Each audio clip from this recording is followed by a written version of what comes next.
Welcome to the cartoon toon TV. एक गांव था वैशालीपुर, जो अपनी भूतिया हवेली के लिए दूर दूर तक मशहूर था। लोग कहते थे कि उस हवेली में जाने वाला कभी वापस नहीं लौटता। दिन के उजाले में भी वहां पर अजीब अजीब चीखें और खून जमाने वाली हंसी सुनाई देती थी। गांव वालों का मानना था कि वो हवेली श्रापित है।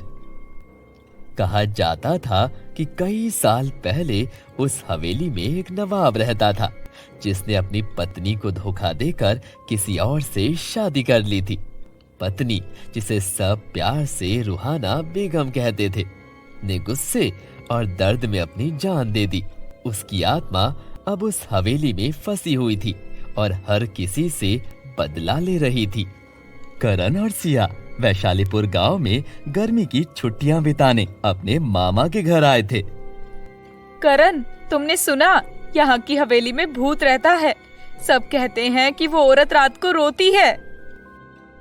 अरे ये सब पुराने लोगों की बातें हैं। मैं तो सोच रहा हूँ चल कर देखूं कि असली मामला क्या है।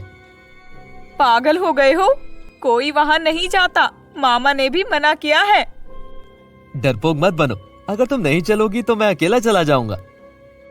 सिया डरते डरते करण के साथ चलने के लिए तैयार हो जाती है। रात का समय था। हवेली अंधेरे में खड़ी थी, मानो किसी बड़े शिकारी की तरह अपने शिकार का इंतजार कर रही हो। दोनों बड़े दरवाजे को धक्का देते हैं। दरवाजा खुद ब खुद चरमराते हुए खुल जाता है। अंदर का नजारा डरावना था। करण, ये जगह इतनी ठंडी क्यों है और ये बदबू कैसी है? शायद ये जगह बहुत पुरानी है। दोनों अंदर बढ़ते हैं। हवेली की दीवारों पर पुराने धब्बे थे, मानो किसी ने खून से लिखने की कोशिश की हो। अचानक एक खिड़की अपने आप खुल जाती है और तेज तेज हवा चलने लगती है। करण, ये किस चीज की आवाज है? चुप रहो, शायद हवा का झोंका था। आगे बढ़ते ही उन्हें एक बड़ा सा हॉल दिखता है। वहां एक आदमी बैठा होता है, जो उनकी ओर देख रहा था। आप कौन हैं और यहाँ क्या कर रहे हैं? मैं राजा हूँ। मैं इस हवेली की हकीकत जानने आया था, लेकिन यहाँ फंस गया। आप यहाँ से बाहर क्यों नहीं जा रहे? क्योंकि यहाँ से बाहर जाना आसान नहीं है। यह हवेली तुम्हें जाने नहीं देगी। मतलब? यह हवेली एक आत्मा के वश में है। उसने मेरी जान बख्श दी, लेकिन कहा कि मैं यहाँ से नहीं निकल सकता। अगर तुम दोनों को बचना है तो अभी भी लौट जाओ, समय है तुम्हारे पास। अचानक हवेली में तेज हंसी गूंजती है। कौन है ये नए मेहमान? दीवारों पर अजीब परछाइयां दिखने लगती है। एक महिला का चेहरा दीवार से उभरता है। उसकी लाल आंखें और बिखरे बाल बेहद डरावने लगते हैं। मैं रूहाना हूँ, इस हवेली की सच्ची मालकिन। जो भी यहाँ आता है उसे मैं सजा देती हूँ। कृपया हमें जाने दें, हम यहाँ गलती से आए हैं। तुमने गलती की है, अब तुम्हें इसका अंजाम भुगतना होगा।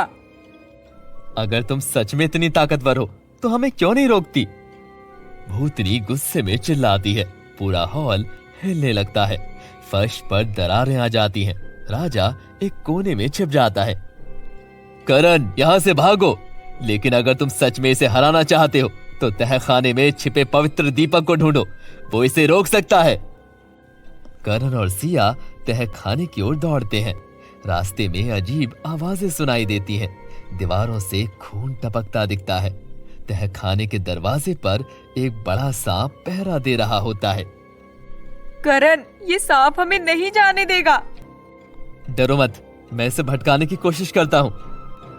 करण पास पड़ा एक पत्थर उठाकर फेंकता है। सांप दूसरी ओर चला जाता है। दोनों जल्दी से तहखाने के अंदर घुसते हैं। वहां एक चमकता हुआ दीपक रखा होता है। यही वो दीपक है। करण दीपक उठाता है, तभी भूतनी वहां आ जाती है। तुम ये दीपक नहीं ले जा सकते, ये मेरी ताकत को खत्म कर देगा। करण दीपक जलाता है, रोशनी की तेज लहर भूतनी को छूती है। वो जोर से चिल्लाती है और फर्श पर गिर जाती है। धीरे धीरे उसकी आत्मा हवेली से मुक्त हो जाती है। तुमने मुझे श्राप से आजाद किया। अब ये हवेली सुरक्षित है। हवेली में सब कुछ शांत हो जाता है। राजा करण और सिया को धन्यवाद देता है। तुम दोनों ने जो किया वो बहुत बहादुरी का काम था। अब ये हवेली फिर से एक साधारण जगह बन जाएगी। करण और सिया गांव लौटते हैं, लेकिन हवेली का वो डरावना अनुभव उन्हें हमेशा याद रहता है। Don't forget to like and subscribe the channel.